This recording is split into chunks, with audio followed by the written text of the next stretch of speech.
नमस्कार, आपका परमाक्षा एस्ट्रोलॉजी में पुनः स्वागत है।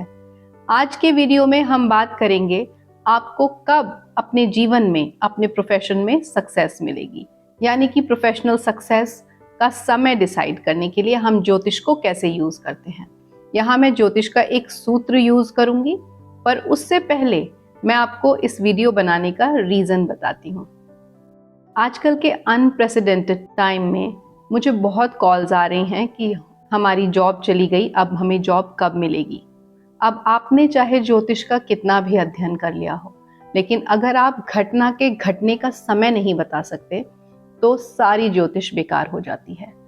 जब कोई आपके पास आए परेशान हो और वो ये जानना चाहे कि उसे नौकरी कब मिलेगी, तब आप इन सूत्रों का इस्तेमाल कर सकते हैं और उससे आप टाइमिंग निकाल सकते हैं नौकरी के मिलने का या नौकरी में प्रमोशन का।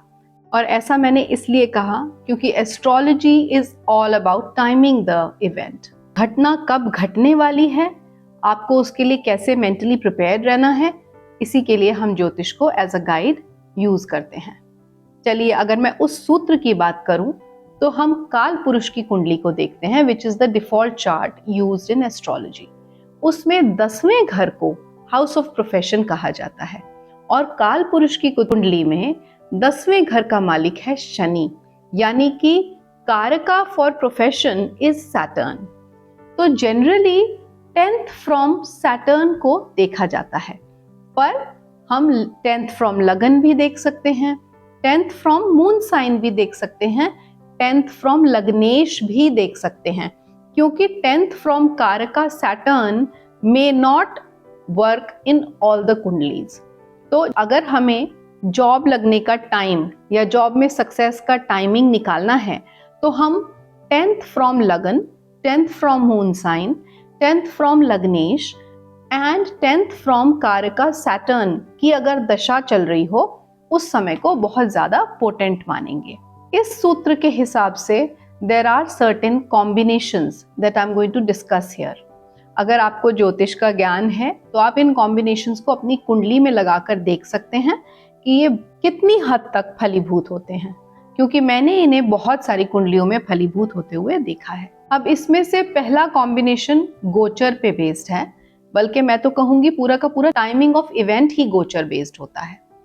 जब भी आपके नेटल शनि के ऊपर से ट्रांजिटिंग जुपिटर भ्रमण करेंगे या ट्रांजिटिंग जुपिटर आएंगे उस राशि में जहां ऑलरेडी आपके नेटल शनि प्लेस्ड हैं, तो उस समय अगर शनि की या बृहस्पति की अंतरदशा महादशा चल रही होगी या उसी घर में बैठे किसी दूसरे प्लैनेट की महादशा अंतरदशा चल रही होगी, तो नौकरी लगने के बहुत चांसेस हैं।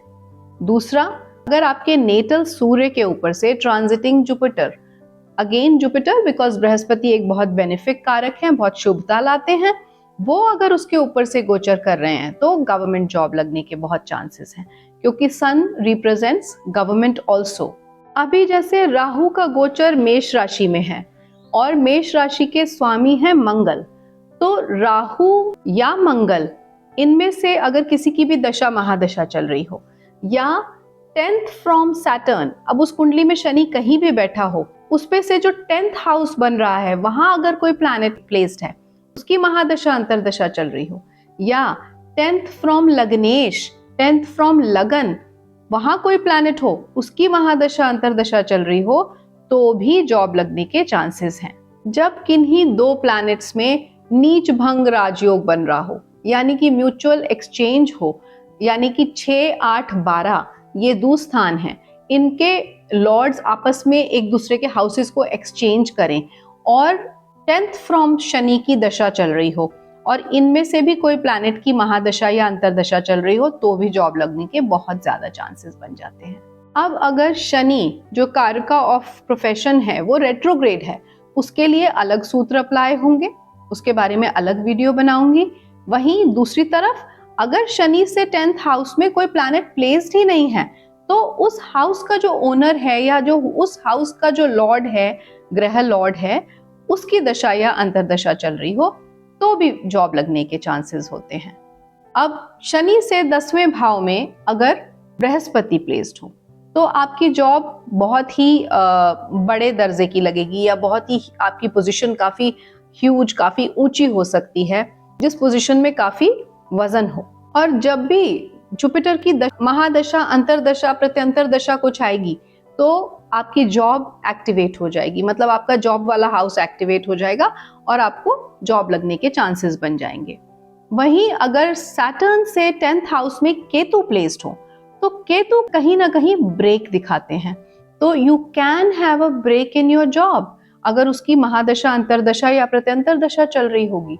ऑल्दो ये सिर्फ प्लैनेट्स पे बेस्ड मैंने जो सूत्र है उसके बारे में बात की, ऐसे और बहुत सारे सूत्र हैं ज्योतिष में जो जॉब लगने का या कोई भी इवेंट होने का, कोई भी घटना घटने का समय बता सकते हैं, और भी ज्यादा सटीक, जो कि नक्षत्र बेस्ड हैं। यहाँ पे सिर्फ जो गोचर सिद्धांत के ऊपर बेस्ड समय निकालने का तरीका है, मैं उसके बारे में बात कर रही हूँ। और भी बहुत सारी टेक्निक्स हैं ज्योतिष में जो हम यूज करते हैं, और यूज करके हम इवेंट का टाइमिंग निकालते हैं। सपोज शनि से 10वें घर में चंद्रमा बैठा है। अब चंद्रमा तो बहुत जल्दी राशि परिवर्तन करता है, हर 2.25 दिन में राशि परिवर्तन करता है, तो उससे हम जॉब चेंज का या किसी भी घटना के घटने का दिन तक निकाल लेते हैं कि इस दिन ये घटना घटेगी।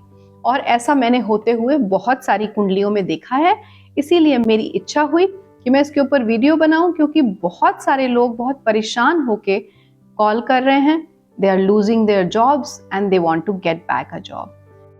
अब इसके लिए एक सबसे बड़ा, मोस्ट इम्पॉर्टेंट सूत्र जो सबसे पहले हमें पढ़ाया जाता है ज्योतिष में, वो है कि ज्योतिष की कोई भी प्रिडिक्शन देने से पहले आपको देश, काल, पात्र को ध्यान में रखना होगा। देश में क्या सिचुएशन है, जो पात्र है जो पूछने आया है उसकी मानसिक स्थिति कैसी है, उसकी सराउंडिंग्स कैसी हैं, और काल, समय कैसा चल रहा है। अब जो ये समय है, like I said in the beginning of this video, unprecedented timings. अब ऐसे टाइम में आप क्या कह सकते हैं? You can not take a guarantee of anything because recession is at its peak right now. Everything is on a mundane level.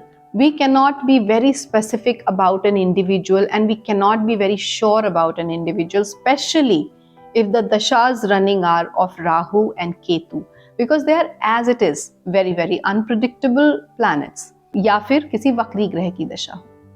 So I hope this video brings in some insight. अगर आप मेरे channel पे पहली बार आए हैं and if you have liked the content, please go ahead and subscribe my channel. आप subscribe करें, bell icon को क्लिक करें, वहाँ एक ऑल का आइकन आएगा, उस पर भी क्लिक ज़रूर कर दें सो दैट आपको पर्सनल नोटिफिकेशन मिले जब भी मैं वीडियो अपलोड करूं। एंड इस वीडियो को आप शेयर करें अपने फैमिली और फ्रेंड्स के साथ, बिकॉज आपको नहीं पता कौन किस परेशानी से इस समय जूझ रहा है। हो सकता है ये वीडियो देख के उन्हें कुछ उम्मीद बंधे और उनकी लाइफ थोड़ी सी ईजी हो जाए। So please go ahead and share this video as well. I request you to do that. And thank you for watching this video. I'll be coming up once again with some other topic which will be of use to you. So thank you again. Namaskar.